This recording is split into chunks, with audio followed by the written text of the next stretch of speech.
हो गई थी डिजाइनिंग, बता दी थी फिलेट वेल्ड की, आपको सवाल कर रहे थे मेरे ख्याल से। We were discussing the problem of fillet weld. आज निपटाते हैं इसको पूरा। वेल्डिंग खत्म, फिर आपका टेंशन मेंबर चालू, टेंशन कंप्रेशन। ठीक है, बढ़िया। स्टील खत्म आपका, नेक्स्ट मंथ फॉर्म तो भी खत्म हो जाएगा। डिफ्लेक्शन के बाद थोड़े बहुत वर्किंग स्ट्रेस बताइए था। Working stress also been discussed.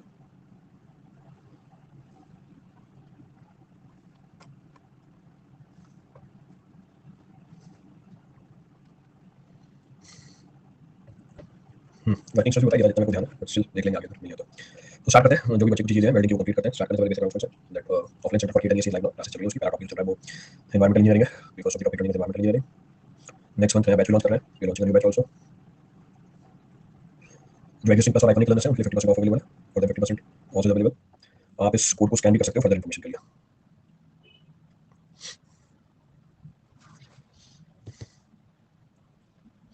तो यहाँ तक तुम्हारी एनालिसिस पूरी हो गई। ठीक है ठीक है ठीक है ठीक है ठीक है। क्या सवाल कर रहे थे कल?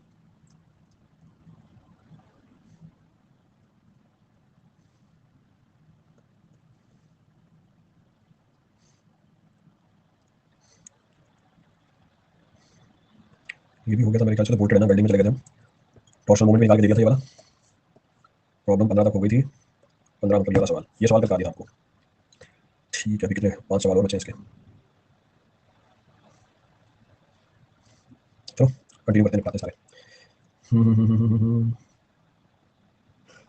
डिजाइन की fillet weld is provided on 3 sides. पिछले वाले सवाल में कहां प्रोवाइड किया था? 2 साइड पे प्रोवाइड किया था। अच्छा, पिछले वाले मोमेंट फ्री वेल्डेड कनेक्शन बनाया था और लेंथ निकाली थी आपने। लेंथ की क्या वैल्यू निकल गई थी दोनों तरफ से? What was the length coming out? LW1 LW2 calculate किया था ना आपने? 140 और 265 mm। तो उसी का कंटिन्यूएशन है। प्रॉब्लम वही है, problem is same, you have to continue with that only. ये जो सवाल किया था 15 सवाल, इसमें आपने वेल्ड प्रोवाइड किया था 2 साइड पे। अब बोल रहा है कि अब आपको वेल्ड प्रोवाइड करना है 3 साइड पे, और डायग्राम भी बना के दे दिया। बहुत बढ़िया आदमी है। ये डायग्राम बना के देना नहीं चाहिए था, ये सॉल्यूशन का पार्ट है। It is part of the solution. जो टीडीजी निकाल के दिया हुआ है, ये आपको निकालना है कि नहीं, इतना ही आ रहा था, कुछ और आ रहा था। जो मेंबर की स्ट्रेंथ आ रही थी टेंशन के अंदर, ये आ रही थी 222.3, तो 222.3। सो ये आपको खुद ही कैलकुलेट करनी है इसके अंदर। अब ये कैलकुलेट कर दिया अब आपने वेल्ड प्रोवाइड किया 3 साइड में। जब आपने वेल्ड प्रोवाइड किया 3 साइड के अंदर, इन दैट सिचुएशन तीनों साइड की जो वेल्ड है वो मिलके इस फोर्स को रेजिस्ट करेगी। तो तीनों साइड की जो वेल्ड है वो मिलके इस फोर्स को रेजिस्ट करेगी। तो तीनों साइड की जो वेल्ड है, एक बार रिफ्रेश कर रहा हूं, काम नहीं कर रहा फुल स्क्रीन। तो तीनों साइड की जो वेल्ड है वो मिलके इस फोर्स को रेजिस्ट करेगी। ये लो, तो अब P1 P2 P3 आ गया। तो अगर अप्रोच देखिए, अप्रोच तो वही रहेगी, अप्रोच में तो कोई चेंज नहीं है। Approach will be same, approach will be same. तो y1 y2 वही है हमारे पीछे वाले, इसमें तो कोई चेंज नहीं है। सो y1 y2 वही है, उसमें कोई चेंज नहीं है। There is no change in that. ये P2 को लिखा हुआ है भाई ऊपर, P1 नीचे है, अच्छा P2 ऊपर लिख दिया, तो नीचे वाला P3 हो जाएगा। सो P3 हो जाएगा, नहीं ये हमने कल P2 बोला था, this was termed as P2। ये P2 है तो ये P3 है, दिस इज P3। तो P1 P2 की वैल्यू भी चेंज हो जाएगी। y1 y2 तो कल आपने निकाली थे। y2 कितना था हमारा, ये CZZ। तो सॉल्यूशन, सॉल्यूशन की अगर बात करें, y2 की वैल्यू कितनी है? CZZ कितना था? CZZ 27.3। तो 27.3 कल वाला डेटा आपके सामने रखना, नहीं से उठाते बताते जाना।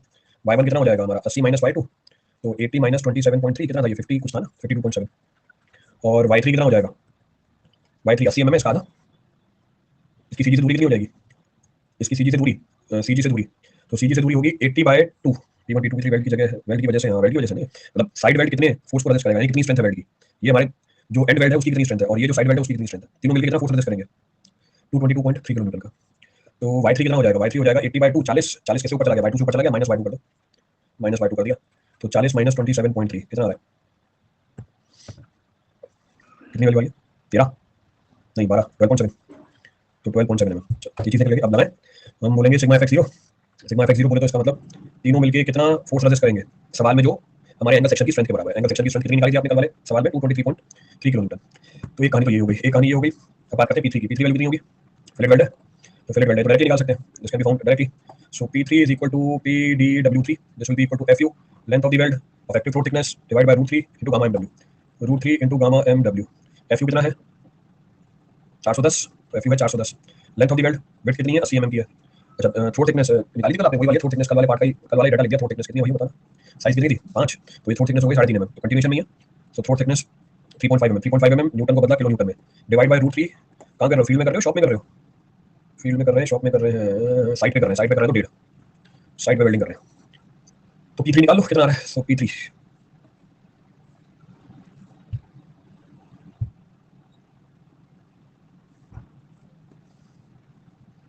44.18 kilo Newton, clear? 44.18 kilo newton. तो हमारा P1 प्लस P2 कितना आ गया? सेम कल वाला सवाल हो गया, 222.3 minus 44.18। The problem is reduce to the previous problem only.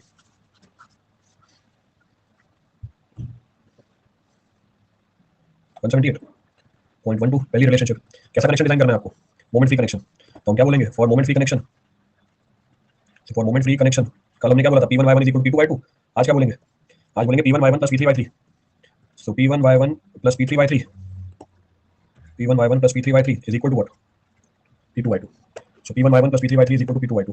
Value put करो। सो वैल्यू पुट करेंगे P1 into Y1, Y1 is coming out to be 52.7 plus P3, P3 कहाँ है 44.18 इंटू 12.7। P2 चाहिए, Y2 कितना है? Y2 है 27.3। Relation निकाल बताओ P1 और P2 में, सिंपलीफाई करो उसको और P1 और P2 की रिलेशन बताओ। P1 कितने गुना P2 का, और साथ में कुछ कांस्टेंट भी आएगा। ये हमारी दूसरी रिलेशनशिप बनेगी। सो विल से फ्रॉम 1 एंड 2 हम P1 निकाल लेंगे और P2 भी निकाल लेंगे।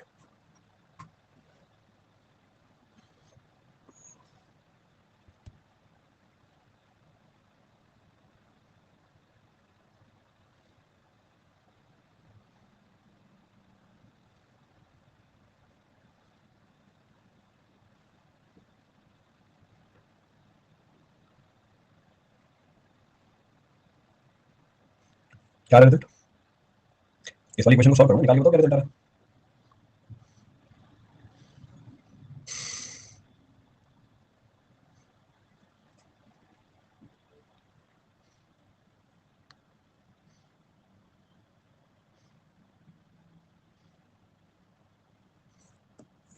ये रिलेशन बताओ पहले।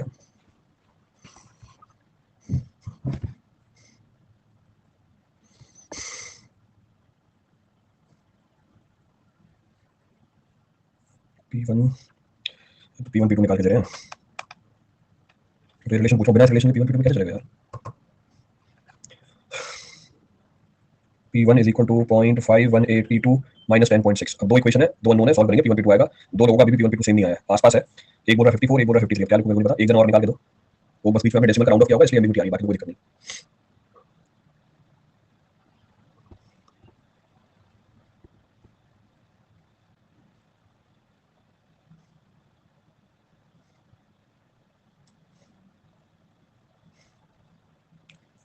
Fifty three point seven nine 124.32 kilometre.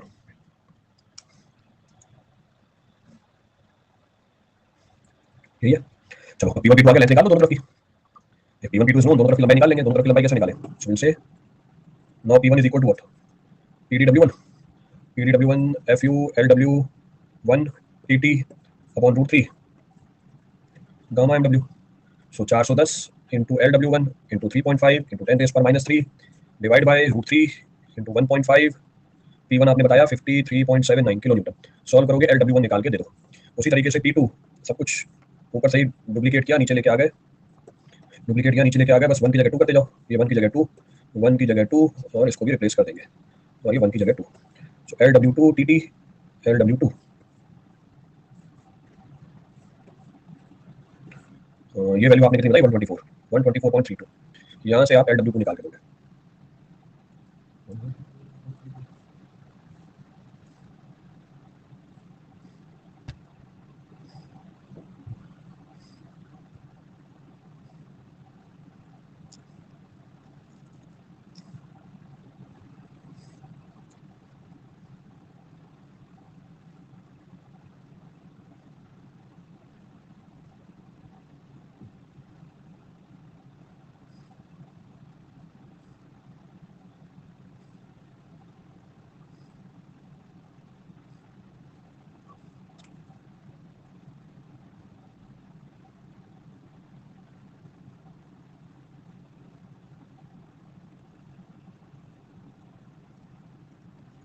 Ninety seven कौन सा पहला LW1?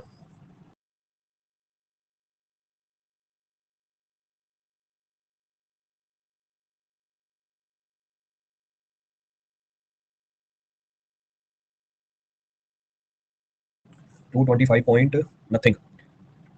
इसको भी राउंड ऑफ करके 98 mm ले लो। हाँ वो कर दिया, 98 mm ले लिया। अब चेक भी तो अप्लाई करना पड़ेगा। चेक अप्लाई करना पड़ेगा किसका? चेक अप्लाई करना पड़ेगा, हाँ वो 225 कर दिया। So now LW1, LW2, LW1, LW2 must not be less than what? B must not be less than B बोले तो कितना है? 80 mm। Okay, must not be less than what? Maximum of पहली कंडीशन 40, दूसरी कंडीशन 40 mm। टी बताओगे कितना है? T बताओगे? 8 mm था मेरे ख्याल से, जितना ध्यान आ रहा है मुझे।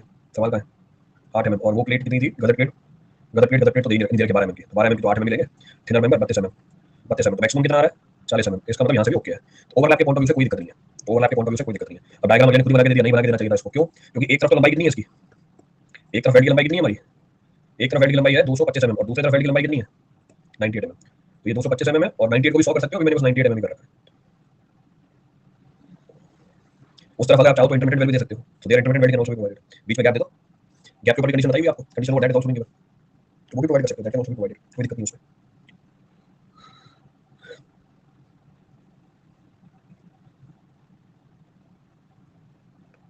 टिन टिन टिन 8:30 9:30 फिर यहाँ पे 10:30 डन। P3 का लोकेशन कैसे डिसाइड करेंगे? P3 का लोकेशन है सीजी पे लगेगा, इसकी का लोकेशन डिसाइड करनी है, इसकी लोकेशन कैसे डिसाइड करोगे? ये बोल रहे हो कि फोर्स कहां पे लगेगा, लोकेशन डिसाइड करूंगा, सेंटर पे लगेगा। जैसे ये जो वेल्ड किया हुआ है आपने, this is the weld which is being done, ये मेरी फिलेट वेल्ड की हुई है ऊपर वाली साइड फिलेट वेल्ड, इसका तो पता ही है लोड कहां पर लगा है, एक्चुअल में कितनी दूरी पे लगा है वो तो पता ही है, एक्चुअल में तो मैंने यहाँ पे मान लिया, पर ये अगर निकालोगे भी तो टी/2 और जुड़ जाएगा। अब टी भैया पूरी 3.5 में मैं क्या उसमें 1.5 mm जोड़ूं, तो भैया आपने यहीं पर ही कंसीडर कर लिया, पर इसकी लेंथ 80 mm है तो कहां पे लगेगा, सीजी पे तो लगेगा फोर्स, सीजी कितनी है इसकी 40 80 mm की, 40 mm, तो P3 कहां लगा 40 mm पे लगा है, ये निकाला तो है लोकेशन इसका, कहां गया 80/2, कैलकुलेट कर तो रखा है ये, P3 कहां पे लगेगी।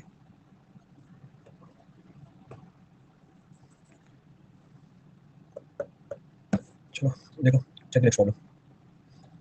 तो if you see from the starting क्या कर रहे हैं, stress is equal to load by area, load is equal to stress into area, बस ये कैलकुलेशन हो रही है और कुछ नहीं हो रहा, चाहे बोल्ट हो, चाहे रिवेट हो, चाहे वेल्ड हो, सेम कहानी चलती जा रही है, एग्जैक्टली सेम स्टोरी, बस नोटेशंस नए हैं, बस the only change is on notation, मतलब कोई स्टैंडर्ड नोटेशन आपको जो ध्यान में रहते हैं वही रखो, तो stress is equal to load by area, area को ध्यान रखो, बस खत्म, फॉरगेट अबाउट नोटेशंस आल्सो। अब एंगल की जगह क्या आ गया, चैनल आ गया, वो क्या पूछेगा भैया देखते हैं। A channel section ISLC Fe410 grade steel is to carry a factor tensile force of 900 kN, ठीक है, टेंसाइल लोड उठाना है कितना 900 kN का, इसको उठाओ भैया 900 kN का लोड आप, तो टेंसाइल लोड उठाया 900 kN का, पिछली बार ये भी हमसे कैलकुलेट करवाया था। The channel section is to be welded to a gusset plate, ये गजट प्लेट दिखा रहा है 12 mm तक, design the fillet weld the overlap is 72 3.5 mm, बोलता है ओवरलैप 3.5 mm ही है आपका, डिजाइन करना फिलेट वेल्ड को क्रॉस एरिया दे रखा है इसका TF/TW, थिकनेस ऑफ फ्लैंज दे रखी है, थिकनेस ऑफ वेब दे रखी है, थिकनेस ऑफ इस बार दोनों अलग थिकनेस है दोनों अलग थिकनेस है, तो उसका रोल आएगा नहीं, बिल्कुल रोल आएगा, ये विल बी रोल, क्यों? क्योंकि जब मैं एंड वेल्ड करूंगा उसमें अलग थिकनेस लेनी पड़ेगी और जो साइड पे वेल्ड होगी उसकी अलग थिकनेस लेनी पड़ेगी, बस ये एक चीज है डिफरेंस, बाकी और कोई डिफरेंस, लंबाई निकालनी है आपको, वही P1 P2 P3 पीछे वाली कहानी जो भी कर गया है, बस पीछे एंगल सेक्शन है, चैनल सेक्शन उसका कोई रोल ही नहीं कैलकुलेशन में, it is nothing to do with the calculation.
नहीं आएगा किसी का अभी तक, सॉल्व करते हुए नहीं करते हो अपने अटेम्प्ट भी नहीं करते शुरू में, चलो भैया।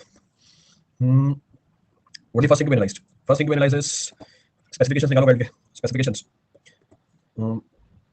स्पेसिफिकेशंस की बात करें, size of the weld, minimum size of the weld is how much?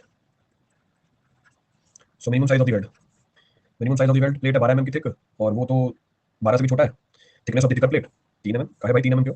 Thicker plate से निकालोगे ना थिकनेस, तो 12 mm तो है थिक, ये दोनों तो छोटे हैं इससे, तो 5 mm, so 5 mm। Then maximum size of the weld, so maximum size of fillet weld, so maximum size of fillet weld, maximum size of fillet weld 6.7 minus 1.5,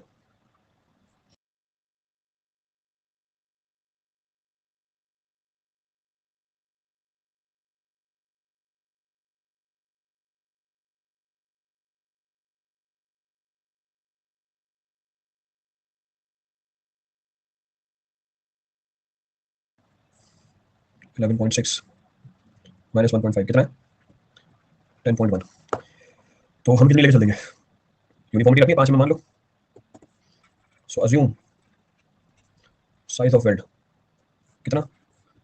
S 5 mm। So throat thickness, throat thickness कितनी हो जाएगी? कितना variation है? 5 mm। कितना variation है?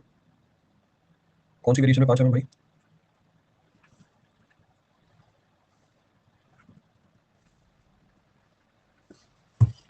So this is size of, मुझे आपकी बात ही समझ में नहीं आई। इतना वेरिएशन में 5 mm, तो क्या बोलना चाहते हो? ये बात ही नहीं समझ में आई मेरे को। साइज की, साइज ऑफ वेल्ड में इतना वेरिएशन में 5 mm, क्या बोलना चाहते हो? सो थ्रोट थिकनेस आ गई हमारी 3.5 mm, थ्रोट थिकनेस हो गई 3.5 mm, खत्म। नेक्स्ट लोड कितना उठाना है हमें? 900 किलो न्यूटन का। सो लोड उठाना है 900 किलो न्यूटन का, so load to be carried is 900 kilo newton. तो लंबाई निकाल दो वेल्ड की, लंबाई निकाल दे वेल्ड की। सो नाउ क्या लिखा है? टी लिखा है। So now T is equal to PDW, PDW बोले तो F U, length of the weld, throat thickness divide by √3 gamma M W. Value put करी, कितनी है टी की? 900 kilo newton. 900 kilo newton, steel कौन सा है? 410, और साइड पे करी है, वेल्डिंग साइड पे हुई है। 900 किलो न्यूटन 410 बोले तो F you 410, length of the weld निकालनी है, थ्रोट थिकनेस 3.5 mm, न्यूटन को पता किलो न्यूटन में, √3 partial factor of safety site वाला। तो यहाँ से आप मुझे लेंथ ऑफ वेल्ड निकाल के दोगे।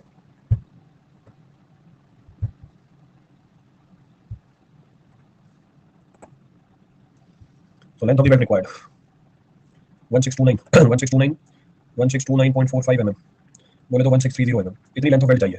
ओवरलैप कितना रिस्ट्रेंड है? ओवरलैप रिस्ट्रेंड है हमारा 350 mm तक का।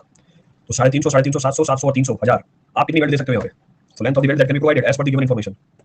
सो length of the weld that can be provided, so length of the weld available to be provided, so length of the weld available to be provided 2 × 350 plus 300, 1000 mm। क्या समझ में आया? 1630 mm आपको देनी है और 1000 mm ही अवेलेबल है। सवाल बन गया किसका? स्लॉट वेल्ड, प्लग वेल्ड का। साइज कहाँ से चेंज करेंगे? प्रभु लोग, करो साइज चेंज करो, करके बताना साइज चेंज कितनी करोगे? 5 mm की जगह कितना करोगे? करो साइज चेंज कर लो। 5 mm की जगह कितना लेके जाओगे? यहाँ पे मैक्सिमम 5.2 लिमिटेड है, बढ़ा नहीं सकते। कितना बढ़ाओगे? 5 की जगह 5.1 कर दोगे, 5.2 कर दोगे, क्या फर्क पड़ जाएगा उससे? इससे आ जा नहीं सकते, can not go beyond this. तो फिर सवाल किसका बना? सवाल बना भैया स्लॉट दो उसके अंदर, प्रोवाइड दी स्लॉट। और यही थ्योरी में क्या था कि जिस समय लेंथ अवेलेबल होती है वो छोटी पड़ जाए, उस लेंथ से जो आपको चाहिए, देन प्लग वेल्ड और slot weld comes into the picture. तो प्लग और स्लॉट पिक्चर के अंदर आ जाएगा, प्लग और स्लॉट पिक्चर के अंदर आ जाएगा, तो फिर क्या करना पड़ेगा? सो this is less then what? 1620 mm। तो ये 1620 mm से छोटा पड़ गया, तो अपॉर्चुनिटी है नहीं साइज बढ़ाने की आपके पास। No opportunity available to increase the size of the weld. बढ़ा भी दोगे तब भी कुछ फर्क नहीं पड़ेगा। 1000 की जगह कितना? 1630 की जगह कम हो, कितना हो जाएगा? 1600 हो जाएगा, 1500 हो जाएगा। तो स्लॉट तो देना ही पड़ेगा, you have to provide the slot. इसका मतलब क्या हुआ? इसका मतलब hence hence hence hence slot weld is to be provided, slot weld provide करना पड़ेगा। तो प्रोवाइड करो, तो प्रोवाइड रेक्टेंगुलर स्लॉट, तो provide rectangular slot, so provide rectangular slot to compensate for additional length required, additional length required. कितनी length चाहिए आपको? 1630 mm की, सॉरी 630 mm की एडिशनल लेंथ चाहिए। तो एडिशनल लेंथ चाहिए आपको 1630 mm की, ठीक है 1630 mm की। अब स्पेसिफिकेशन में आपको बताया था कि जो स्लॉट है उसकी वेट कितनी रख सकते हो आप? लगभग स्लॉट वैल्यू डिजाइन बता रखी है आपको, डिस्कस अबाउट दैट आल्सो। जो आपकी ओपनिंग है वो कितना दोगे? Size of the slot 3T और 25 mm, इसमें से कौन सी वैल्यू मैक्सिमम आ जाए? और इसमें टी क्या होता है? उस प्लेट की साइज जिसमें आपको क्या करना है, उस प्लेट की साइज जिसमें आपको क्या करना है? स्लॉट बनाना है। अब जरा देखना यहाँ पे स्लॉट कहाँ बनाऊंगा मैं? 12 mm में, 11.6 mm में या 6.7 mm में? अब पहले तसल्ली से ये सोच के बताओ कहाँ स्लॉट बनाया जाएगा? वैल्यू बताओ, वैल्यू 6.7 mm में। तो ना तो फ्लैंज में स्लॉट बनेगा या वेब में स्लॉट बनेगा, तो मुझे इसकी थिकनेस लेनी है। तो जो चैनल सेक्शन है उसमें मैं स्लॉट काटूंगा, I cut the slot there. तो स्लॉट काटेंगे, so now size of the slot, size of the slot, size of the slot, W क्या कंडीशन है? Should not be less than maximum of what? 3T and 25 mm। 3T बोले तो 3 into 6.7, 6 3 18 और 21 कितना हो गया? 20.1। एक बार क्रॉस वेरीफाई करना है। 20.1 इसका मतलब कितना हुआ? 25 mm। इससे छोटा तो नहीं होना चाहिए, इससे बड़ा दे सकते हो तो दे दो भैया 25 mm। So adopt slot size कितनी? So adopt W equals to what? W equals to 25 mm। तो आपने स्लॉट दे दी 25 mm के, और 25 mm के दो स्लॉट आ गए, 25 mm के दो स्लॉट आ गए तो उतनी लंबाई तो चली। 25 mm के दो स्लॉट आ गए आपके, अब आपको एडिशनल कितनी लेंथ कंपनसेट करनी है? एडिशनल लेंथ कंपनसेट करनी है 600 कितनी 30, 630 mm। तो स्लॉट देने से जो एडिशनल लेंथ कंपनसेट होगी 630 mm की, 630 mm की। अगर मैं दो ही स्लॉट प्रोवाइड करता हूं तो चार जगह और वेल्डिंग आ जाएगी, तो चार जगहों की लंबाई निकल के आ जाएगी। सो हेंस डायग्राम बना के देता हूं आपको। So hence length of the slot, so length of the slot कितनी चाहिए होगी? So hence length of the slot, length of the slot will be equal to 1630 minus 1000 divide by 4। अभी तो इसमें भी आएंगे सर ये कैसे निकाला? कोई स्टील स्ट्रक्चर नहीं है इसके अंदर, no steel structure is involved in this, calculate करना ही नहीं आ रही, कोई स्टील स्ट्रक्चर नहीं है इस बात के अंदर।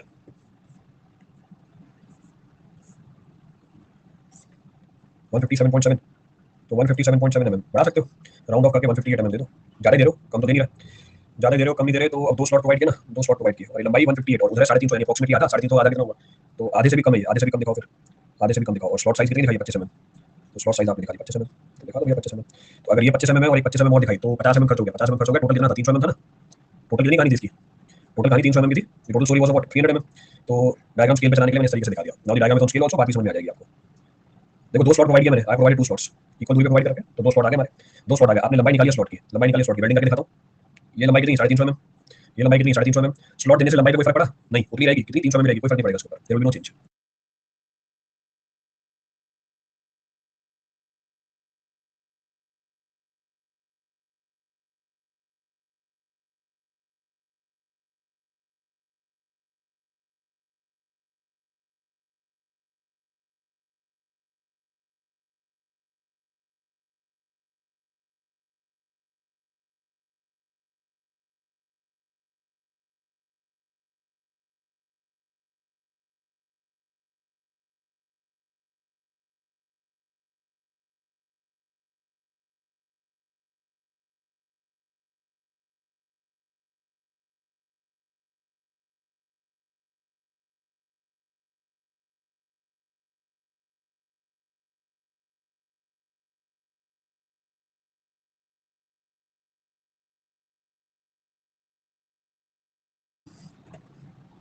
लो अब डायग्राम पूरा बना दिया मैंने, complete diagram is being drawn. तो देखो स्लॉट देने से 300 mm के ऊपर तो कोई फर्क नहीं पड़ा, क्योंकि जो स्लॉट आपने काटा वो अंदर की तरफ फेल्ड हो गया। 25 mm का स्लॉट काटा ना आपने, डब्ल्यू वैल्यू कितनी है?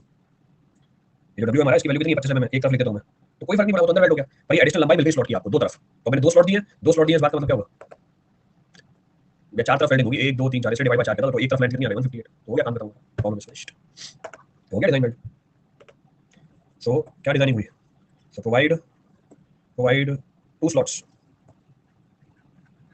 Provide two slots of width, two slots of width 25 mm and length how much? 158 mm।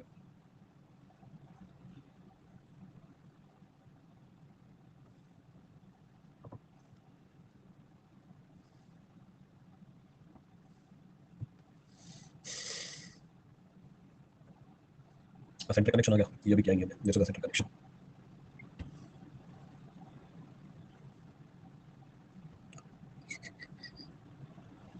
Sir ये जो दो स्लॉट लिए आपने, हम कितने भी स्लॉट ले सकते हैं, कितने भी स्लॉट ले सकते हैं,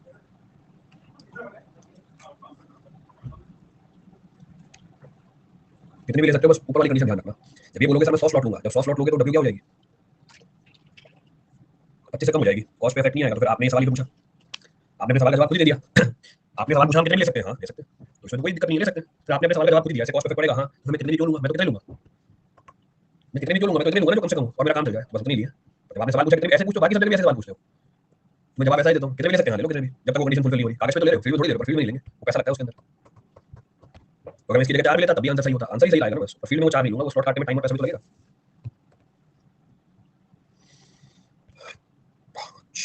अच्छा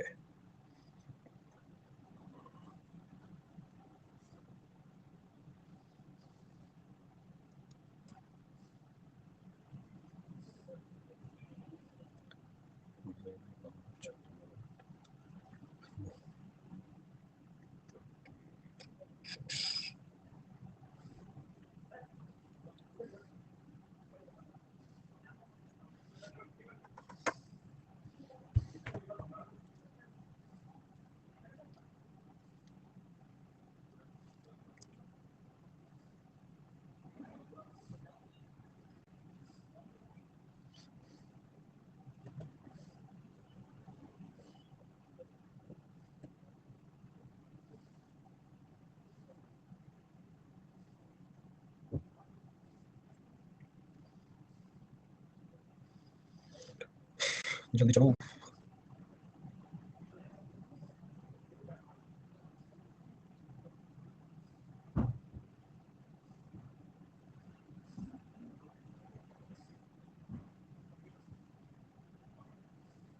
नोट कर लिया, चलो आगे। गायब ही हो गए तो मेरे पास कमेंट नहीं आ रहे।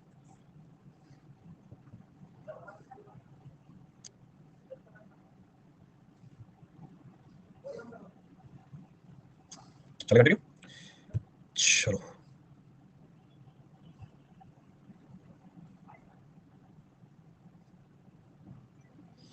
तो नोट कर लिया तो फिर खत्म कहानी। लास्ट टॉपिक क्या किया था हमने? लास्ट टॉपिक जितना मेरे को ध्यान है, हमने किया वर्किंग स्ट्रेस मेथड का। वेल्डिंग में वर्किंग स्ट्रेस मेथड बताया था।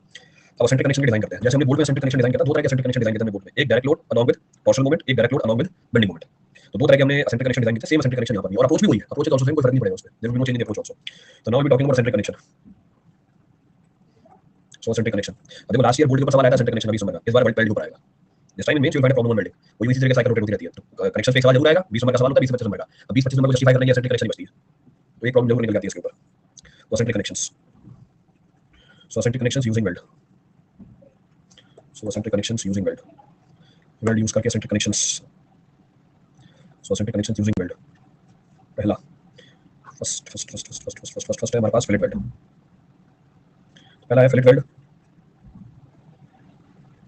Fillet weld subjected to, fillet weld subjected to direct load, fillet weld subjected to direct load and torsional moment. जैसा बोल्ट में गया था। अच्छा, डायरेक्ट लोड की डायरेक्शन क्या होगी? डायरेक्ट लोड की वजह से जो स्ट्रेस आएगा उसकी डायरेक्शन क्या होगी? डायरेक्ट लोड की वजह से जो स्ट्रेस आएगा उसकी डायरेक्शन क्या मिलेगी वेल्ड में? In the direction of the, in the direction of the applied load. बिल्कुल सही बात है, so the direction of the applied load. तो अप्लाइड लोड की डायरेक्शन में मिल जाएगा आपको। और टॉर्शनल मोमेंट की वजह से जो स्ट्रेस डेवलप होगा उसकी डायरेक्शन क्या होती है? What about that?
उसकी वजह से क्या डायरेक्शन मिलेगी? परपेंडिकुलर किसके? Perpendicular to what? Perpendicular to the line joining the centre of, पीछे क्या था? CG bolt weld, CG of the weld connection to the concern point. Line join करो CG of the weld to the concern point, उसके perpendicular direction में। और sense क्या होगा? और सेंस क्या होगा इसका फोर्स का? सेंस जो हमारे टॉर्शनल मोमेंट का सेंस है, राइट हैंड थंब रूल से निकाल लेंगे, बस ये वही कहानी, सब कुछ सेम, नो चेंज। तो खुद ही बता दिया आपने। देखो कनेक्शन बना के दिखाया, तो connection is being shown to you. अब इस कनेक्शन में क्या क्या आएगा वेल्ड के अंदर? तो एक तो डायरेक्ट लोड भी है और साथ में क्या टॉर्शनल मोमेंट भी है, दोनों चीजें, both is present in this case. So this is B, दोनों की दोनों चीजें प्रेजेंट है, दोनों की दोनों चीजें प्रेजेंट है। मोमेंट है ना, टॉर्शनल मोमेंट है। तो डुप्लीकेट, डुप्लीकेट करके बाहर निकाला, इसको छोड़ दिया यहीं पे। डुप्लीकेट करके बाहर निकाला, इसको छोड़ दिया यहीं पे ही। अब मुझे निकालनी है CG of the weld. CG निकालनी पड़ेगी वेल्ड की। सीजी निकालना कोई बड़ा काम नहीं है, निकालनी आती है आपको सीजी। तो सीजी ऑफ वेल्ड, ये हमारी सीजी ऑफ वेल्ड है। अगर ये हमारी सीजी ऑफ वेल्ड है, ये हमारा एक्स बार है, तो ये क्या हो जाएगी? एसेंट्रिसिटी हो जाएगी। सो this is x bar, this is eccentricity. ये हमारी हो जाएगी एसेंट्रिसिटी। लोड लग रहा है,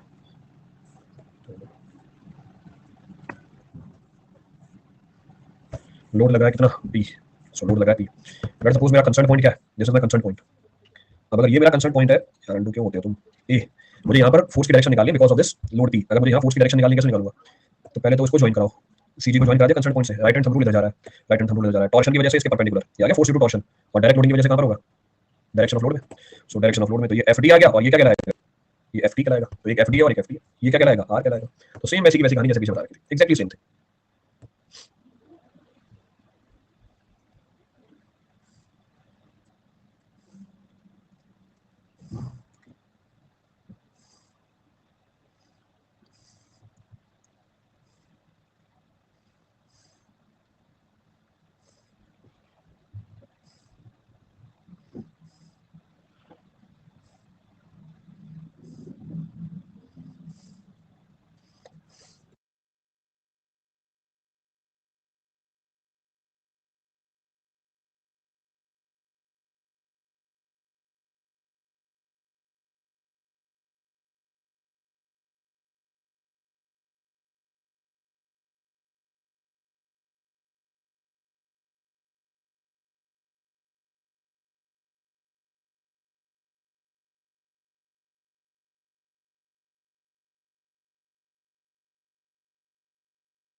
चलो आगे, बाकी सबने भी कर लिया। चलो तो अब तो मुझे बस लिखना ही है सारी चीज़ों को, तो लिखना ही है तो जरा बताना। पहला पॉइंट है हमारा डायरेक्ट शेयर स्ट्रेस। पहला पॉइंट है हमारा direct shear stress. Direct shear stress F B कितना होगा भाई? Direct shear stress load divide by area, तो load divide by area, load divide by area. जरा एरिया बताना इस पूरे फिल्ड वेल्ड का कितना है? एरिया बता दो भाई पूरे फिल्ड वेल्ड का कितना है? बी इंटू टी, हाँ लेंथ ऑफ द वेल्ड, तो length of the weld D और टी के टर्म में ब्रेक करोगे तो पहले तो लिख देते हैं length of the weld into T T. तो एक तो चलो इस तरीके से लिख दिया length of the weld into T T, length of the weld into T T. अब लेंथ ऑफ द वेल्ड को तोड़ सकते हो, लेंथ ऑफ द वेल्ड को तोड़ सकते हैं कैसे? B plus two B into T T. Check कर लो एक बार, ये यार तो ये तो हमारा, सॉरी तुम तो इकट्ठा हो गए तो ठीक है। तो एक तो हमारी ये आ गई। नेक्स्ट लाइन ऑफ एक्शन क्या होगी? So will say its line of action, its line of action is same to that of the, to that of the applied, to that of the applied to that of the applied direct load.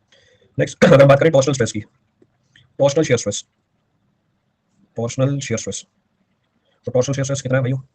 ft। तो torsional shear stress, तो torsional shear stress है हमारा t into R by J. So T into R by J, जिसमें T कितना है?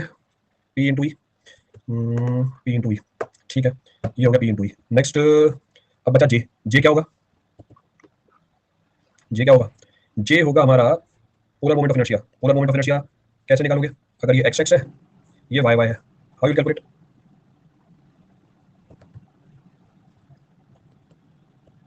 कैसे निकालें इसको? जे, जे की वैल्यू निकालनी है मुझे, जे की वैल्यू निकालनी है पोलर एक्सिस के अबाउट, परपेंडिकुलर एक्सिस थ्योरम। तो परपेंडिकुलर एक्सिस थ्योरम, जे की वैल्यू कितनी हो जाएगी? जे की वैल्यू हो जाएगी आई X X plus I Y Y. Check कर लो भाई एक बार, आई X X plus I Y Y. तो आई एक्स एक्स निकाल लो वेल्ड का और आई वाई वाई निकाल लो वेल्ड का। अभी आई एक्स एक्स आई वाई वाई वेल्ड का निकालना है तो मेरे को वेल्ड आपको अलग से काट के दिखाने पड़ेंगे। वेल्ड अलग काट के दिखा रहा हूँ, ये लो ये वाला एक वेल्ड है, ये दूसरी वेल्ड है और ये तीसरी वेल्ड है। तो वेल्ड भी काट के दे दी, वेल्ड काट के दे दी और एक्सेस भी काट के बना दी। इसको एक्सेस बोल रहे हैं, इसको वाई वाई बोल रहे हैं। X X Y Y axes भी काट के दे दी आपको, X X Y Y axes काट के दे दी। और ये फिर ऊपर क्यों कर रहा है भाई? तुम साइड में आ जाओ, साइड में आ जाओ, तुम्हें यहीं पे कैलकुलेट कर देंगे। थोड़ा नीचे कर दो इसको भी नीचे कर दो साइड में, एक्स एक्स वाई वाई दे दो। तो X X Y Y, Y Y dimension कितनी है इनकी? डायमेंशन से ये बी और ये कितना है? T T. ये कितनी है? बी और ये कितना है? T T. ये कितना है? डी और ये कितनी है? T T. अच्छा टॉर्शनल शियर स्ट्रेस की डायरेक्शन बताओ फिर कैलकुलेशन करके तुम्हें। जैसे उसकी लाइन ऑफ एक्शन लिखी थी, इसकी लाइन ऑफ एक्शन कितनी है? हम बोलेंगे it's line of action, its line of action, its line of action is perpendicular, perpendicular to the line, perpendicular to the line joining, perpendicular to the line joining, perpendicular to the line joining the CG of fillet weld with the concerned point, fillet weld with the concerned point. और sense क्या है? And in same sense as that of what? In same sense as that of torsional moment. और ये निकालते कैसे हैं? Right hand rule से वो वापस ही बता रहा, खूब बता दिया। चलो टॉर्क की वैल्यू आ गई पी, पूरा मोमेंट ऑफ इनर्शिया आ गया आई एक्स एक्स आई वाई वाई। अब बताओ मुझे आई एक्स एक्स आई वाई वाई की वैल्यू। अगर मुझे आई एक्स एक्स आई वाई वाई निकालना है कैसे निकालूंगा? जरा चेक करो आई एक्स एक्स, तो आई एक्स एक्स ये लिख रहे हैं, चलो बढ़िया इसी पेज पे खत्म हो जाएगा। आई एक्स एक्स निकालना है तो ये जो ऊपर वाले जो छोटे छोटे ट्रायंगल है इनका moment of inertia X X के अबाउट कैसे निकालोगे? इनकी सीजी के about plus A Y square, ये होगा। और एक इसका मोमेंट ऑफ इनर्शिया, और एक इसका मोमेंट ऑफ इनर्शिया। चलो देखो B T T whole cube by 12 दुगना plus B T T into A होगा Y square plus D B D cube. तो इसका मतलब B D cube T T D cube by 12। अगर बात समझ में आ रही तो बताओ, नहीं तो फिर एक्सप्लेन करो उसको भी बैठ के। सो डायरेक्ट लोड जगह बनाई आई वाई वाई लिखना है ऊपर। आई एक्स एक्स में किसी को कोई डाउट है? बस खुद ही अप्लाई करो और बताओ दो टाइम। भाई ऊपर नीचे है ना, खुद कभी कैलकुलेट नहीं करेगा ये, ऊपर भी और नीचे भी है ना।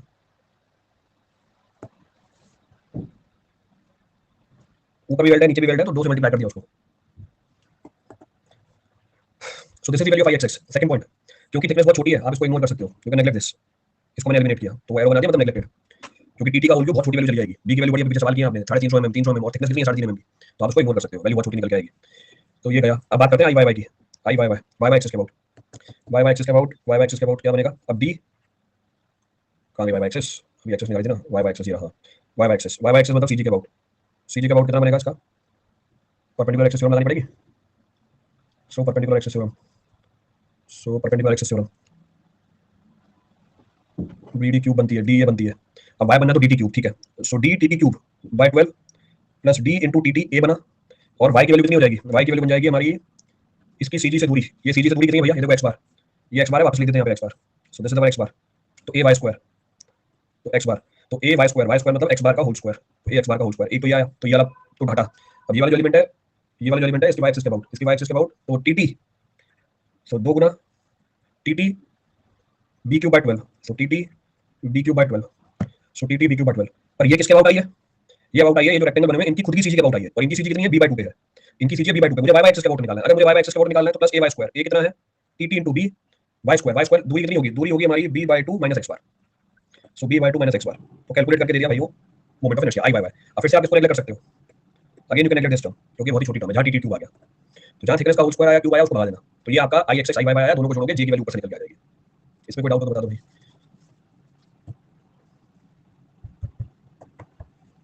एक बार आई एक्स बता दो।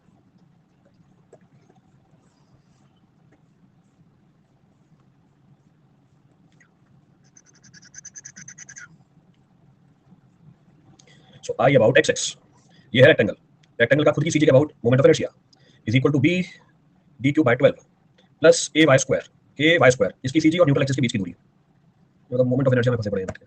तो ये आई एक्स आ गया इस रेक्टेंगल का, ये निकाला हुआ है, इस वाले रेक्टेंगल का आई एक्स निकाल लिया, ऐसा ही इसका भाई नीचे बैठा हुआ है, तो मैंने दोबारा नहीं लिख के इसको मल्टीप्लाई बाय 2 कर दिया।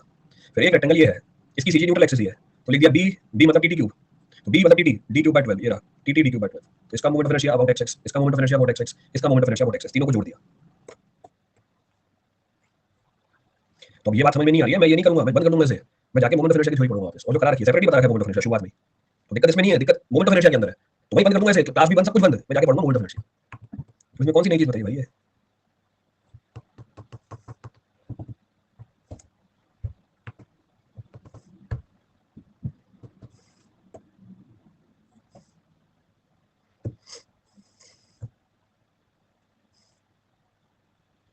बिल्कुल बंद करो, जाओ मोमेंट ऑफ इनर्शिया पढ़ने, ये बाद में आएगी स्टील भाई, सिंपल सी बात है, मुझे एबीसीडी नहीं आती, मैं आपको एक वर्ड बता के दे रहा हूं, सेंटेंस बना के दे रहा हूं, फिर आप बोलो सर ये वर्ड बता दो, ये क्या मतलब है इस बात का, तो भाई कुछ समझ में नहीं आएगा, एबीसीडी बनाऊंगा वापस जाके, सब कुछ बंद कर दूंगा।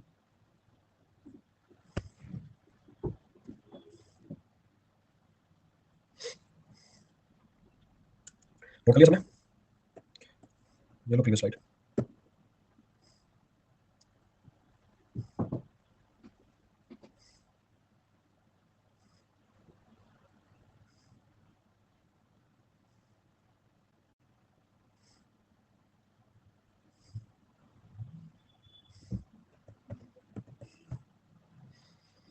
चलिए आगे, पोस्टर शेयर स्ट्रेस भी आ गया, लाइन ऑफ एक्शन आ गया, व्हाट अबाउट रिजल्टेंट स्ट्रेस, अगर मुझे रिजल्टेंट स्ट्रेस निकालना है, जैसे निकालते हैं हर बार, ऐड करो रिजल्टेंट स्ट्रेस निकाल लिया, so will say now resultant stress, now resultant shear stress, so resultant shear stress will be equal to F D का होल स्क्वायर, डी कैपिटल डाला था, स्मॉल डाला था, एफ डी का whole square to F D cos theta, this is the resultant stress.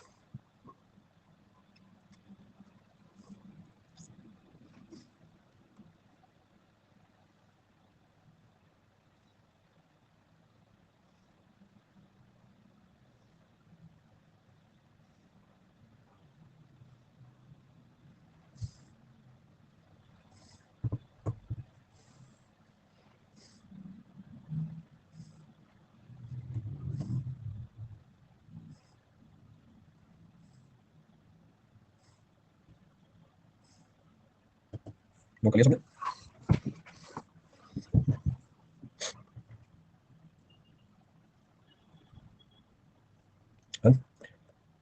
Apply करके बताओ sir.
पहला part निकाल लिया होगा।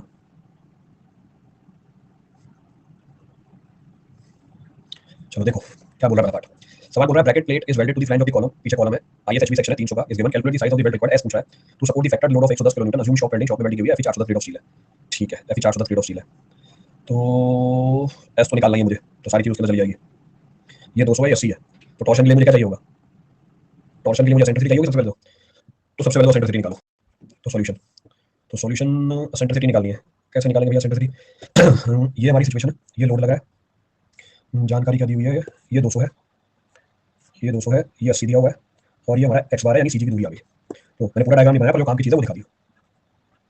एक्स बार ये सवाल में कितना गिवन है 200 mm, ये सवाल में गिवन है 80 mm, ये आपको लोड गिवन है, तो मेरा ये मैं एक्स बार निकालना, कैसे निकालूं, मोमेंट ऑफ एरिया, ऊपर वाले वेल्ड का मोमेंट अबाउट द एज, तो ऊपर वाले मोमेंट एरिया का मोमेंट, ऊपर वाले एरिया का मोमेंट ऊपर और नीचे दोनों सेम है, दुगना हो जाएगा 200 into what, 200 into TT, so twice of 200 into TT, ऊपर वाले वेल्ड का एरिया बना, और ये 100 मीटर 100 mm की दूरी पे इंटू 100 mm, प्लस जो वर्टिकल वेल्ड है इसका एरिया लंबाई इंटू टीटी, और ये कितनी दूरी पे है यहाँ से, ये कितनी दूरी पे है, ये कितनी दूरी पे, तो खुद यहीं पे है, खुद यहीं पे है, तो इसका बंदा, इसका मतलब 0, इसका मतलब 0 divide by what, divide by total area कितना है, टोटल एरिया है 2 into 200 into TT plus 260 into TT, 260 into TT, आप टीटी का आधा भी ले सकते हो, कोई फर्क नहीं पड़ेगा, इससे कैलकुलेशन जल्दी होगी, रिजल्ट वही आएगा, तो देखने समझ में आएगा, बहुत छोटी होती है, निकालो एक्स बार कितना है, और ये एक्स बार सीधी दूरी निकाली, एक्स बार कैलकुलेट कर लिया हमने, तो एक्स बार कैलकुलेट करके तो सेंट्रिसिटी निकालूंगा, तो सेंट्रिसिटी होगी 280 माइनस एक्स बार, कैलकुलेट करोगे कितना आ रहा है, टीटी टीटी तो कैंसिल आउट हो गया,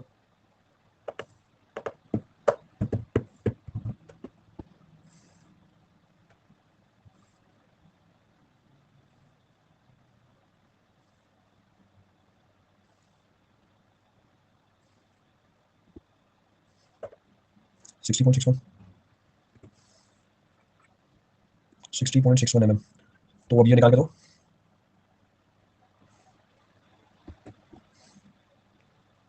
दो सौ उन्नीस 0.39 mm, आगे सेंट्रिसिटी भी ठीक है, निकालो सारी चीजें यहीं से उठाएं, डायरेक्ट शेयर स्ट्रेस निकाला, तो डायरेक्ट शेयर स्ट्रेस, तो एफ डी की वैल्यू लोड डिवाइड बाय क्या था, ट्वाइस ऑफ ऊपर वाले को बी बोला था, B plus D into T T, so T T 3.5 लेंगे, और प्रभु जी एस निकालना है, तो कहाँ से ले लोगे, 3.5 के एस होता है, टी टी निकालूंगा, फिर टी टी की मदद से एस निकालूंगा, सवाल ही है, साइज ऑफ वेल्ड पूछ रहा है, कहाँ से 3.5 ले लोगे, वेल्ड की साइज निकालनी है, थ्रोट थिकनेस वेल्ड की साइज के ऊपर डिपेंडेंट होती है, तो हम टीटी ही कैलकुलेट करेंगे, वी कैलकुलेट टीटी ओनली, क्या है लोड कितना दिया हुआ है 110 किलो न्यूटन, सो 110 किलो न्यूटन, तो 110 किलो न्यूटन 110, तो एक्स बार कैसे कैलकुलेट किया, फिर से खुद कैलकुलेट किया, नहीं बस हमें बातें करनी है, एक बार भी पेन चलाया वहां पे खुद का, मतलब सामने लिखा हुआ है तब भी दिमाग नहीं चल पाया कैसे कैलकुलेट किया, चलो ठीक है देख के नहीं चल पाता, इसलिए तो बोलता हूं खुद कैलकुलेट करो, जब ये ड्रॉबैक पता चल गई हमारी, भैया देख के समझ में नहीं आता मेरे को, उसी समय मतलब सॉल्यूशन है हर चीज का, मेरे को आपका समझ में आ गया कितनी कैपेबिलिटी है, आपको भी समझ में नहीं आई, मेरे को देख के नहीं समझ में आता, तो मेरे को समझ में नहीं आता, देख के कॉपी पेन चलाऊं मैं, तो बोल रहा है एक्स बार कैसे कैलकुलेट कर लिया, तो देखो एक्स बार कैसे कैलकुलेट किया, 200 इंटू 2 इंटू टीटी इंटू 100, आगे वाली टर्म जीरो, जब आगे वाली टर्म जीरो होती है तो जीरो ऐड करोगे तो कुछ नहीं होगा, नीचे फिर टीटी कॉमन आया, वो टीटी कैंसिल आउट हो गया, फिर 2 इंटू 200 प्लस 260 ऐसे कैलकुलेट किया, तो टीटी की जरूरत ही नहीं है, अब तुम ये एक्सपेक्ट कर रहे हो कि इसके लिखने के बाद मैं ये भी लिखूं और फिर आंसर लिखूं, तो ये एक्सपेक्टेशन है कि इसके बाद फिर मैं जीरो लिखूं, जीरो के बाद फिर जीरो हटाऊं और फिर लिखूं, फिर टीटी के काटूं, काटने के बाद फिर आंसर लिखूं,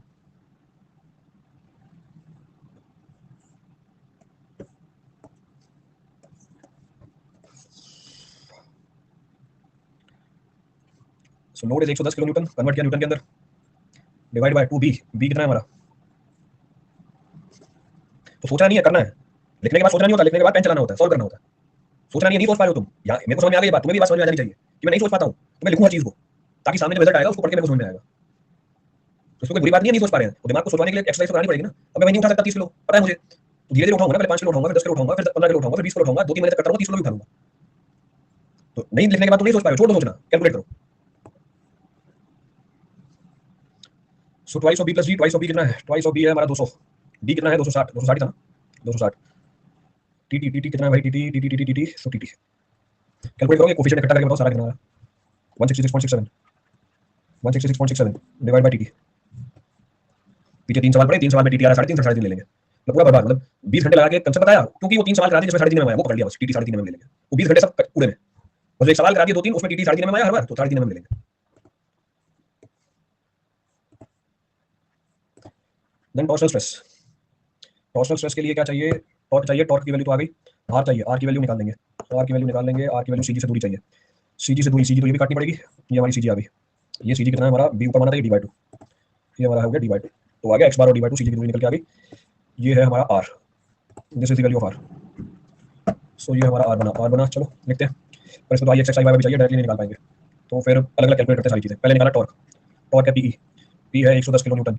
110 kilo newton converted into newton. E आपने बताया 219.39 mm। निकालो भैया टॉर्क, न्यूटन एम में आएगी। फिर हम कैलकुलेट करते हैं आर। आर की दूरी निकालनी है। आर होगा परपेंडिकुलर बाय बेस का whole square. So perpendicular by base का whole square. So perpendicular by base का होल स्क्वायर। इसमें हमारा परपेंडिकुलर कितना है? परपेंडिकुलर है 260 बटा 2 का होल स्क्वायर। बेस कितनी है? बेस है 200 माइनस एक्स बार। 200 माइनस 60.61 का होल स्क्वायर। ये हमारा आ रहा है।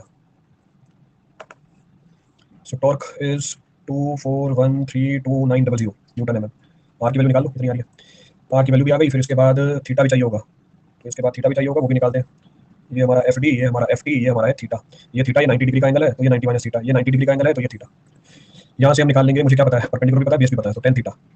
सो tan theta is equal to 260 by 2।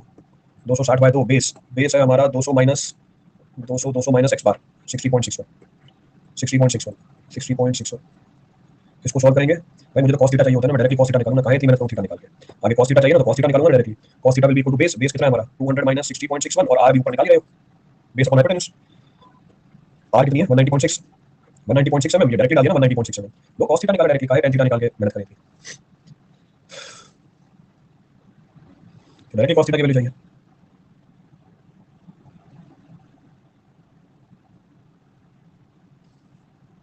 0.73।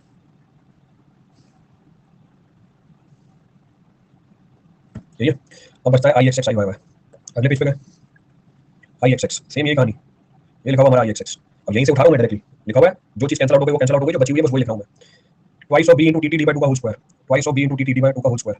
So twice of B into T T D by two का whole square plus T T into D cube by 12। तो plus T T into T cube by 12। Value put करी। क्या common है? T T common है। T T common है, T T को बाहर निकाला। ट्वाइस ऑफ बी, बी की वैल्यू कितनी है? बी की वैल्यू हमारी 200 mm। बी की वैल्यू 200 mm। डी की वैल्यू कितनी है? डी की वैल्यू हमारी 260 mm। तो 260 का बाय 2 का होल स्क्वायर, पहला वाला टर्म निपटा। प्लस डी कितना है? What is value D? 260 का होल क्यूब बाय 12। अंदर वाला कोफिशिएंट इकट्ठा करके बताओ कितना आ रहा है। टीटी के साथ मल्टीप्लाई हो जाएगा वो। ये आप खुद कैलकुलेट करके दोगे अभी टीटी के आगे वाली चीज। उसी तरीके से आई वाई वाई निकाल रहा हूँ। आई वाई वाई भी डायरेक्टली यहीं से उठा रहा हूँ, जो कैंसिल हुआ उसको भगाया। क्या बचा? बचा हमारा D T T X bar का whole square. So D T T X bar का whole square. So D T T X bar का whole square plus twice of क्या है भाई? T T B cube by 12। T T B cube by 12। So T T B cube by 12 plus B into T T. B into T T. ठीक था, B into T T. B by two minus X bar का whole square. So B by two minus X bar का whole square. कहाँ है B by two minus X bar का whole square? So B by two minus X bar का whole square. So B by two minus X bar का whole square. Value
so सारी बातें आ गई।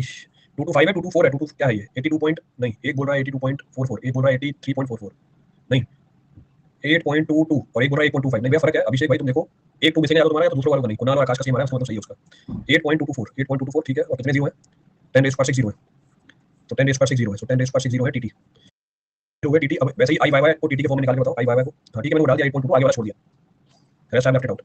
इसके बाद हम जे निकालेंगे, जे होगा आई X X plus I Y Y, तो आई X X plus I Y Y निकालो कितनी आ रही है ये आप बताओगे, फिर हम बोलेंगे टॉर्शनल स्ट्रेस। टॉर्शनल स्ट्रेस होगा हमारा T R by J, T R by J torque कितना बताया आपने 24132, 24132 900, आर आपने कितना बताया 190.6, 190.6, जे जे अभी हमें निकालना है, जे कैलकुलेट करते फिरेंगे, जे कैलकुलेट करते फिरेंगे, फिर हमारा आएगा resultant stress, then will be talking about resultant stress. I Y Y कितनी है 2.598 into 10 raise power 6, 10 raise power 6 I Y Y. अब दोनों को जोड़ो, I X X plus I Y Y, 10 raise power 6 common है, 2 और 8 10 10 और 10 पॉइंट समथिंग बनाओगे तो 10 point something into 10 raise power 6 TT, तो यहाँ पर भी 10 point something into 10 raise power 6 TT.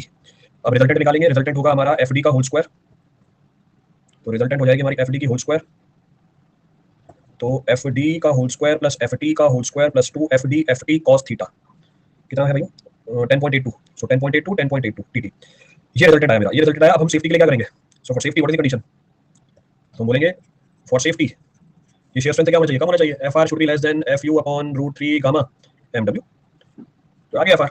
अब मेरे को स्क्वायर चाहिए, मैं कहा स्क्वायर रूट निकालूं, तो स्क्वायर हटा दो, तो एफ आर स्क्वायर कर दो is less than equal to F U upon F U का whole square by gamma W का होल स्क्वायर, डाल दो वैल्यू। अब आपका काम आसान है, निकाल लो टीटी, निकाल के बताओ एफ डी का होल स्क्वायर, एफ टी का whole square plus twice F T सब कुछ पता है आपको, cos theta less than equal to 410 का होल स्क्वायर, रूट 3 की जगह 3 हो जाएगा, सो रूट 3 की जगह 3 हो जाएगा।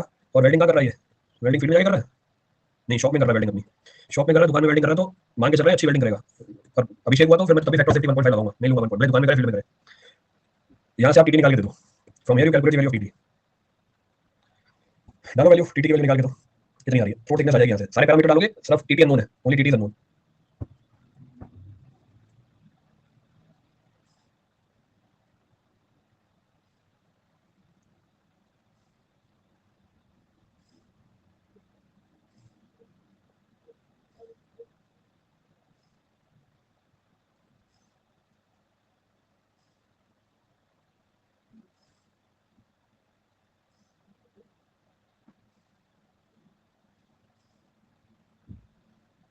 टीटी निकाल के दो फटाफट, खत्म करें।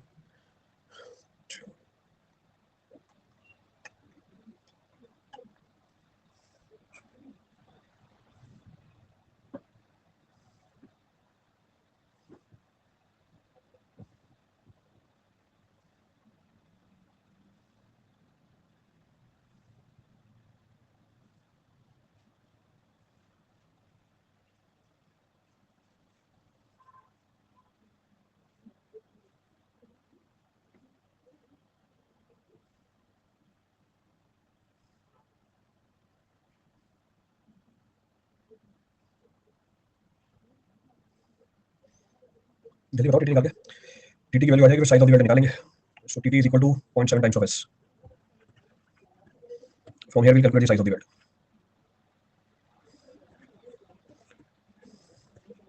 TT should be greater than 2.94, TT should be greater than 2.94, तो क्या ये 2.94 mm, तो 0.7 s should be greater than 2.94, size of the weld निकाल लो कितनी होनी चाहिए, size of the weld should be greater than 2.94 divide by 0.7, how much,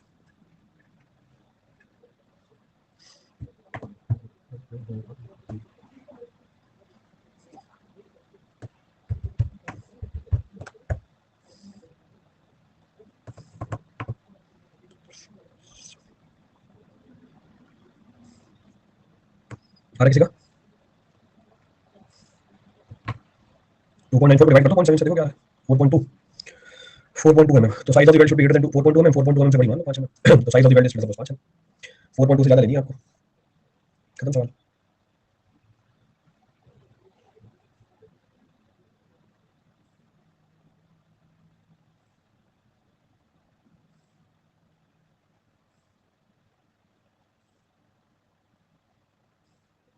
यही है आपका 4.2,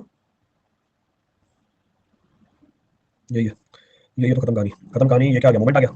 चलो उसमें कंटिन्यू करते हो, थ्योरी कंटिन्यू, थ्योरी कंटिन्यू। ये सवाल था, ये था fillet weld subjected to direct लोरेंट टॉर्सल, ए लिखा था इसको मैंने, ए लिखा था यहाँ पे ये भी डाल सकते हो for safety what is the condition, क्या कंडीशन है, एफ आर की वैल्यू किससे कम होनी चाहिए, तो एफ आर की वैल्यू हमने क्या करी थी, F U upon root 3 gamma M W से कम कर दी, गामा एम डब्ल्यू से कम कर दी। अब दूसरा केस लेके चलते हैं, दूसरा केस है हमारा मोमेंट वाला। सो फिलेट वेल्ड, टाइम है खत्म हो जाएगा ये भी। So will say fillet weld subjected to what, so fillet weld subjected to, so fillet weld subjected to direct load and bending moment, so direct load and bending moment, so fillet weld subjected to direct load and bending moment, so fillet weld which means subjected to direct load and bending moment। तो column बनाओ, column के flange बनाओ, column इतना सा नहीं है, इस बात को बताने के लिए एक्सटेंशन बनाओ, ब्रैकेट जोड़ दो इसके साथ ब्रैकेट का कलर चेंज किया, ब्रैकेट जोड़ा, लोड लगाया इसके ऊपर, लोड अब मोमेंट प्रोड्यूस करेगा, वेल्डिंग दिखाई वेल्डिंग वाइट कलर से दिखाई हमेशा, वेल्डिंग कैसी है, फिलेट वेल्डिंग का ध्यान रखना, इस सिचुएशन में बट वेल्डिंग दे सकते हो, this is our fillet weld.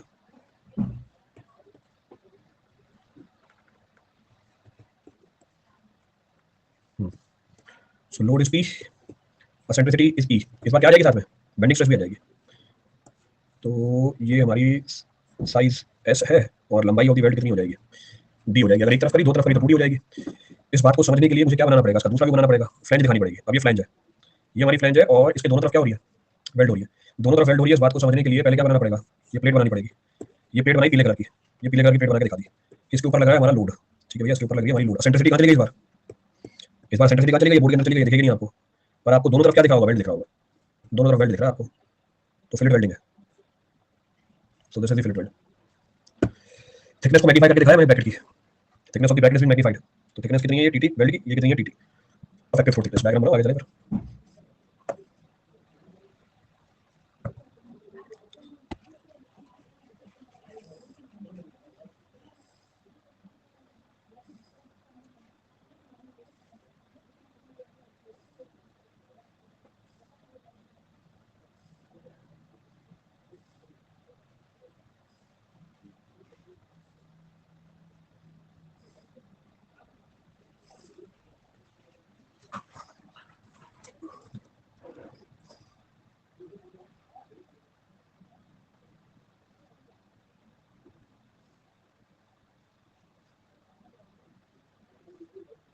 Done done done done done done done. चलो direct stress, so we talk about the direct stress. पहला आएगा डायरेक्ट स्ट्रेस, तो डायरेक्ट शियर स्ट्रेस, तो direct shear stress will be equal to, ये मैंने symbol change कर दिया क्योंकि कोड में सिंबल ये लिखा हुआ है इस बार मोमेंट वाले में, और सवाल में भी ऐसे पूछा है, इसलिए सिंबल चेंज किया हुआ है। आप एफडी भी लिख सकते हो, लिख देता हूं मैं एफडी भी, ये बोलो, पीछे तो एफडी लिखा था, एफडी और Q, this will be equal to P divide by area. Area कितना है इस बार, एरिया कितना है इस बार, twice of d into tt, so twice of d into tt। line of action, we'll say its line of action, its line of action is parallel, line of action is parallel to the line of action of applied load, applied direct load, applied direct load। अब bending की वजह से क्या आएगा, normal stress आएगा, hogging moment है, neutral axis के ऊपर क्या मिलेगी आपको, न्यूट्रल एक्सिस के ऊपर मिलेगी आपको टेंशन, नीचे क्या मिल जाएगी, कंप्रेशन, तो नॉर्मल स्ट्रेस डेवलप होगा, तो नॉर्मल स्ट्रेस, तो normal stress due to bending, तो normal stress due to bending, तो normal stress due to bending, this will be equal to what, m by i। m की value कितनी है यहाँ पे, m की वैल्यू हो जाएगी पी, एसेंट्रिसिटी दिखा रखी है, y की वैल्यू कितनी हो जाएगी मैक्सिमम निकालने के लिए d/2, और मोमेंट ऑफ इनर्शिया कितना होगा, दो रेक्टेंगल है, न्यूट्रल एक्सिस पर लेना मोमेंट ऑफ इनर्शिया bd/12।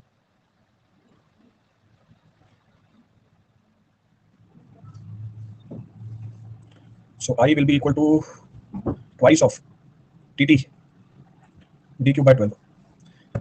ठीक है खत्म। तो आप इक्विवेलेंट स्ट्रेस निकाल सकते हो, तो रिजल्टेंट स्ट्रेस और इक्विवेलेंट स्ट्रेस, तो इक्विवेलेंट स्ट्रेस ये डायरेक्ट है और वो नॉर्मल है, तो डायरेक्ट और नॉर्मल मुझे क्या निकालना पड़ेगा, मुझे निकालना पड़ेगा इक्विवेलेंट स्ट्रेस। ध्यान रखना है रिजल्टेंट स्ट्रेस नहीं है, क्यों, डायरेक्ट स्ट्रेस तो किस प्लेन में, जिस प्लेन में वेल्ड चल रही है, और नॉर्मल स्ट्रेस इसके परपेंडिकुलर प्लेन में, मुझे शेयर उसी प्लेन में चाहिए, शेयर उसी प्लेन में चाहिए, तो इक्विवेलेंट स्ट्रेस निकालेंगे, इक्विवेलेंट स्ट्रेस का कंसेप्ट लगेगा। सो इक्विवेलेंट स्ट्रेस ये भी आपको फॉर्म में कराया, कोइंसिडेंस फॉर्म के साथ ही चल रही है, तो equivalent stress, so equivalent stress Fe will be equal to square root of Fb square plus Q square। ये इक्विवेलेंट स्ट्रेस का कंसेप्ट लगा हुआ है, अभी आगे बता दूंगा कैसे निकाला है, प्रूव भी कर लेंगे इसको। तो for safety what is the condition, for safety Fe की वैल्यू कितनी होनी चाहिए, less than Fu upon √3 gamma mw। तो ये हमारी सेफ्टी की कंडीशन आ गई, this is the condition for the safety. अच्छा ये कहां से निकाला मैंने इक्विवेलेंट स्ट्रेस निकाल के दे देता हूं, इसको नोट में डाला, तो नोट में डाला will say equivalent stress, will say equivalent stress is computed, equivalent stress is computed by using the concept of यहाँ पे पिछले वाले केस में आपका एफडी और एफटी सेम प्लेन में था, अलग अलग प्लेन में। आपका जो एफडी और एफटी है सेम प्लेन में, अलग अलग प्लेन में। पिछले वाले केस में एफडी और एफटी का सेम प्लेन में थे, रिजल्टेंट भी आपने सेम प्लेन में निकाला और उसी प्लेन में स्ट्रेस डेवलप हुई है। पर इस बार एफडी और एफबी सेम प्लेन में नहीं है। एफडी किस प्लेन में? एफडी की डायरेक्शन ये है और एफबी की डायरेक्शन ये है। तो ये मेरा एफडी है, ये मेरा एफबी है। तो मुझे क्या करना पड़ता है? इन दोनों के करस्पॉन्डिंग इक्विवेलेंट स्ट्रेस निकालनी पड़ती है उसी प्लेन में जहां पे शेयर स्ट्रेस डेवलप हुई है। तो ये फर्क आ गया यहाँ पे, अभी रिजॉल्व हो जाता बच गया। सो इक्विवेलेंट स्ट्रेस कैसे निकालिए? By using the concept of distribution of the stress और डिस्टॉर्शन ऑफ द स्ट्रेस।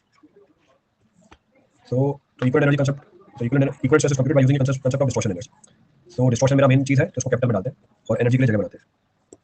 तो concept of distortion energy,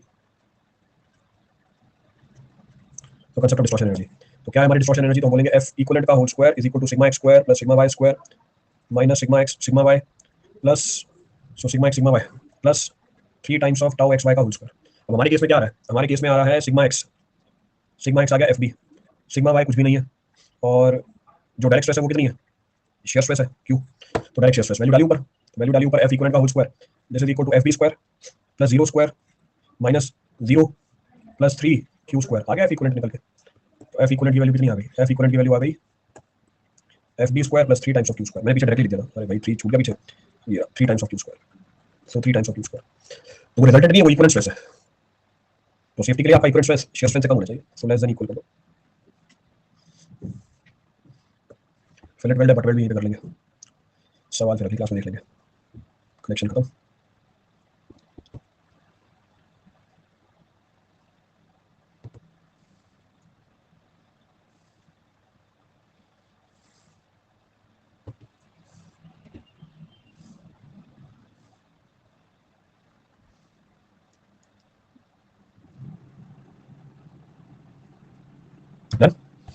done done done done done.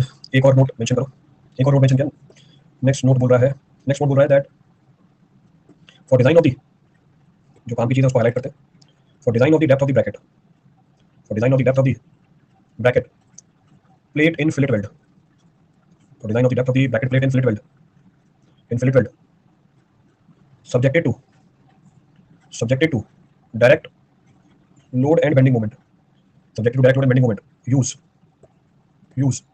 d is equal to square root of, so d is equal to square root of 6m divided by twice of effective floor thickness into fwd। ऐसा ही एक expression मैंने आपको पहले ही बता रखा है, कहां पर जरा सोच के बताना। m का तो मतलब मोमेंट है, वो तो बताइए, ऊपर लिख देता हूं बेंडिंग मोमेंट के बारे में, नंबर ऑफ वोल्ट्स के बारे में, बिल्कुल सही बात है। And bending moment m, so this will be equal to what? Bending moment पता है, फ्लोर थिकनेस मुझे पता है, fwd बताना है यहाँ पे। fwd यहाँ पर आप लोगे 0.8 times of fu divide by √3 gamma.